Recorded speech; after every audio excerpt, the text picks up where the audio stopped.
Mala engine na galawan, yan ang pinamalas ni Grandmaster Wasiso sa kanyang laban kay Grandmaster Fabiano Caruana dito po sa ginaganap na Grand Chess Tour Singapore Cup 2026. Pagkatapos po kasi ng dalawang rounds, leading po si Wesley together with other players. Marami sila 1.5 out of 2 at isa si Fabi sa leader na may 1.5 out of 2 din. Ngayon kung sino po ang mananalo dito, malaki ang tsansang maging solo lead sa torneo. Anong nangyari? Matindi. Puti po dito si Fabi, itim naman si Wesley. Ang tinira ni Fabi, nag D4, na sinagot ni Wesley ng knight to F6, nag C4 po and then E6 yan. Madalas po itong ginagawa ni Wesley. Yan po yung nimso o kaya napupunta po yan sa Tarrasch na nag D5. Ngayon, ang ginawa dito, nag knight to C3, kaya napunta sa Bishop B4 na nimso Indian. Yung iba po kasi nagna-knight F3 G3, walang knight dito Kaya ang ginagawa naman ni Wasisi doon, nagdi-D5. Napupunta po yun sa may Katalan. Anyway, pagka Bishop to B4, nag-A3 lang po si Fabi dito, na kinapture po yung kabayo at binawi po yan. Ngayon, kung titingnan nyo, unang tingin po dito, iisipin nyo bakit sinira ni Fabiano Caruana yung kanyang pawn structure. Okay lang po yun kasi nakakuha naman po siya ng pair of bishops. Yan po yung kanyang naging compensation. Anyway, nag C5 si Wasiso dito. Napakaganda po ng tiradang C5 sa ganito pong opening.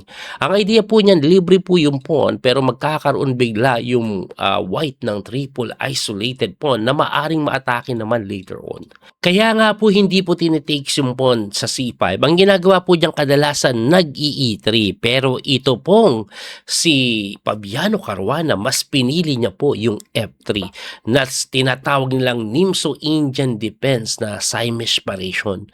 So ang Siamese po kasi talaga nag-E3, nag-E4, meron po siyang apat na malakas na pawn sa gitna. Yan po talaga common po yan. Napaka-solid ng sentro. Anyway, pagka F3, Wesley So tumira po ng knight to C6. Medyo nag-isip na si Wesley. 4 na minuto po yung ginamit niya sa pag-iisip diyan. Kung papansinin niyo po, no, si Fabiano Caruana lamang na agad ng 6 na minuto. Ito po ay move 6 pa lang, no? Anyway, pagkatira po ng knight to C6, nag-E4 na. Yan na yung sinasabi ko kanina, malakas na sentro. Pagka E4, nag-D6 naman si Wesley. Tamang dumidepensa na at actually ang pinaka-idea po niyan, hindi po depensa nito, kundi i-prevent po yung parating na E5 kasi medyo maalangan yung kabayo Pagkatira po ng D6 ni Wesley, knight E2 development ang ginawa ni Fabi. Wasiso naman, nag-castling na para safe yung king na sinagot ng knight to G3. Ayan, typical po na ikot, tapos lalabas ito and then magka-castling. Ang weird ng ikot dito kasi nga may F3, walang ganyan Diba? Kaya yan talagang pinakamagandang paraan na pagde-develop. Anyway, pagkatira po ng knight G3, Wesley So, nag B6 naman. Ngayon, ganito ang magiging play ng item.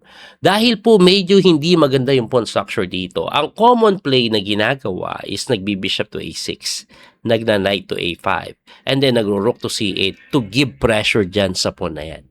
So, ang ginawa po dito ni Fabiano Caruana, nag-bishop E2. Tapos Wesley So, nag-bishop A6 na nga. Okay? Tapos pagka bishop A6, nag-castling si Fabi na kung saan nag-rook to C8. So lahat po ng tinira dito ni Wesley ay typical lang po na idea.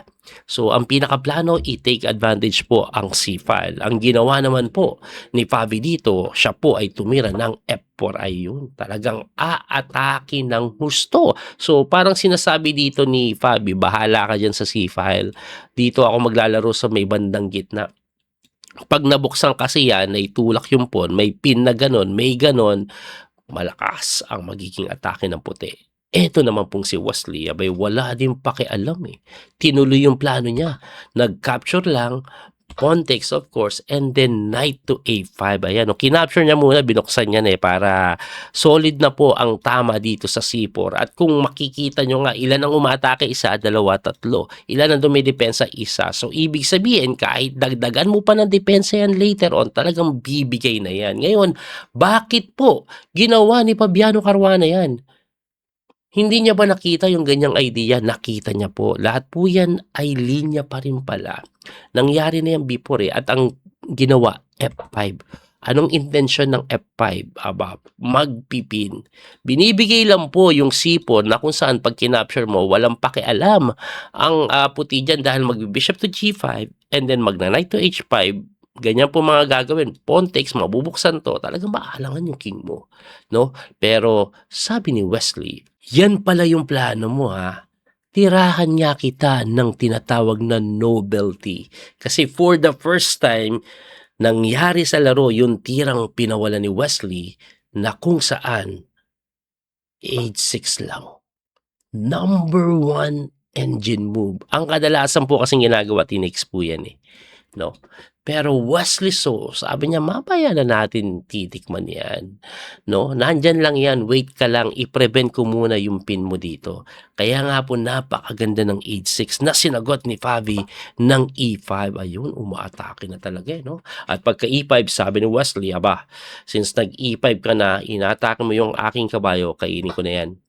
Bakit? Kasi pagka pawn takes mo, capture ako sa Reyna, rook takes D1, equal daw pero napunta sila sa endgame na kung saan mahina yung pawn sa C4. So ang ginawa po ni Wesley, knight to H7. Pagka knight to H7, nag-bishop lang po sa may dito. Itong si Fabi na hindi nagustuhan ng ending niyan, medyo lumamang daw si Wesley. Pero bago natin ituloy, bakit lumamang yan? Ano bang best move? Ang best move po, bukod sa hindi na kasi ito madepensahan, sabi sa'yo na yan, ang gusto pong gawin ng engine, magwala ka pa ng tuluyan, F6. Para saan yung F6? Pwede mo kasing mamaya capturein ito, tapos may mga idea po na knight dito, tatakbo yung kabayo o yung king, kasi inaatake ng kabayo, may bishop takes doon. Yan na daw. Ngayon, ang gagawin naman ni Wesley So dyan, mag-G5 lang. At pagka G5, grabe po yung idea ng engine, no? A4 lang. Bakit? Coach, binibigay lang yung pawn. Yes, binibigay yung pawn, pero magbe-bishop to H5 lang daw yan. And then later on, no, kaya po nag-A5, pupunta lang yung bishop dito. Yun lang. Tapos mananalasa siya dito. Ayun ang pressure na binibigay, mga sir. Yun daw ang dapat gawin. Pero si Fabi, balik po natin, hindi po nakita yung ganong idea. Ang kanya pong ginawa, nag-bishop to D2. Kumbaga, binigay na talaga yung pawn na kung saan hindi pa nga tinex. Ang ginawa dito ni Wesley, hindi ko kakapturein ito. Kasi pag kinapture ko to, gaganito yan eh. Kung kumapture ka, ayan no, ay gumano na araw ko. May bishop to B4, may threat doon, ganun pa rin, pwede pa rin gawin yung mga sinasabi ko eh. Kaya sabi niya, huwag ka magulo. Ipalit natin yung mga piyesa by playing knight to B3, number 1 engine move, hitting the rook na napagalaw. At pagkagalaw, ayun, tinikman na yung bishop. Pagka takes and then bishop takes to C4, malinis na 1 pawn up. Of course, hindi ganun pa rin kadali kasi nga po naalangan po yung king side eh. So ang ginawa po dyan, kinapture takes and then tinirahan na ng rook to D7, hitting the pawn on A7 na dinipensahan ng rook to A4. Napakagandang depensa kasi may atake pa dito.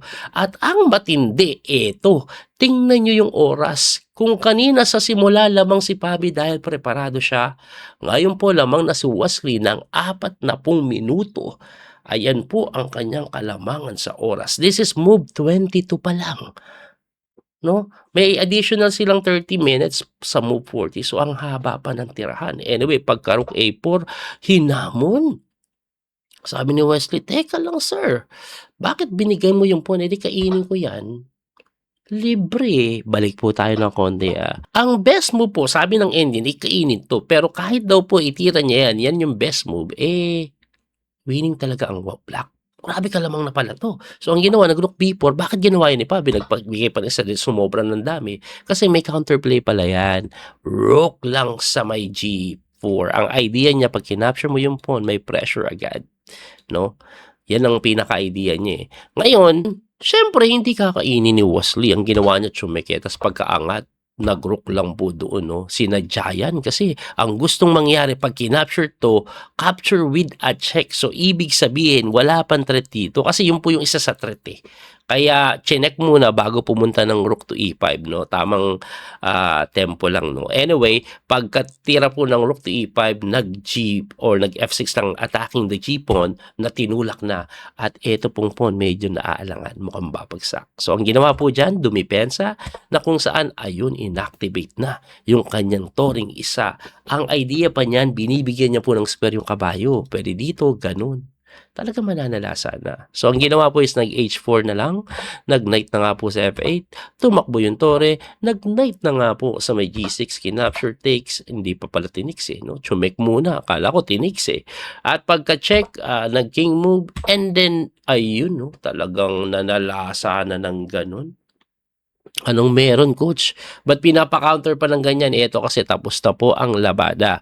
Ano bang gagawin? May capture threat, bagsak yung kabayo, kaya ang ginawa niya, nag-check na lang muna, umangat, at nag-rook doon, kuma-counterplay pa. Ang pinaka-tema niya, capture, tapos check dito, ganun. Kaya nga po ang ginawa ni Wesley, abay, wag ka magulo, kainin ko muna to. Pagka-takes, ayun, nakakain sa F7, nag-king move lang, and then dito, ano na ang gagawin mo? Hindi madepensahan yung G2. Ang tinira po niyan, nag-knight na lang po sa F1. Bakit dinipensahan din to? Para walang mate. Kaso pagka-takes, nag-king move, tinirahan lang ng rook to F2, hitting the knight, gustong capturein mate na linapitan ng king, pero pagkatalon ng kabayo, ito pong si Fabiano Caruana, nag-resign na lang mga sir. Kasi ito na yung paparating, knight to F3, king move ka, dalawa yung mate. Grabe, no? Ang lupit ni Wesley. At dahil po sa panalo ni Wesley So na yan, ang naging ending, sino na ang leading sa torneo? Abay matindi. Ito po ang standing ating ipakita. Solo lead na si Grandmaster Wesley So with 2.5. Grabe. Nung round 2, ang dami nilang leader dyan eh. Kasi nga po, sa round number 3, well, hindi lang po siya yung nanalo, yung iba nanalo din. Kaso, pumabor kay Wesley yung palitan ng score. Example, dito po, no? Yan. Tabla si MBL kay Sindarob. Ngayon, si Sabian, tinalo niya po si Anish Giri, pero okay lang kasi si Anish Giri 1 point lang, tapos 0.5 lang. So, walang epekto po yan sa standing. Ito ang may epekto sa standing. Si Vincent Kamer, tinalo niya si Pragnananda. Ngayon, si Pragnananda, isa po siya sa leader. Kasi nga po, tinalo niya po si Sindarob nung round 2 eh. Pero, ayan, dahil tinalo siya ni Vincent Kamer, na kung saan si Vincent Kamer, alam ko 0.5 lang yan eh. Ano pa yung score ni Vincent Kamer? Tingnan ko. 0.5 lang yan kasi natalo ang kay Lebon no round 2 eh. So, tinalo niya yung leader. Grabe ka tala, no? Na Queen D3 ah. Okay. Oy, binuksan na yung gitna oh. Pinin. Okay. Pinipor, tinix. Uy, yun na lang, maayos na. Teka lang. Umiwas lang. Kasi pagka-takes may ganun. Marunong. At ito daw po ay lamang nabigla sa puti. Kinapture, knight lang umatras, knight A4 pa nga daw maganda eh. Pero ito okay din. Ito ata yung gagawing ikot. No? So, tingnan natin. Ang ginawa po, nag-rook lang po sa may E8. Tumalon yung kabayo. Tumalon din yung knight.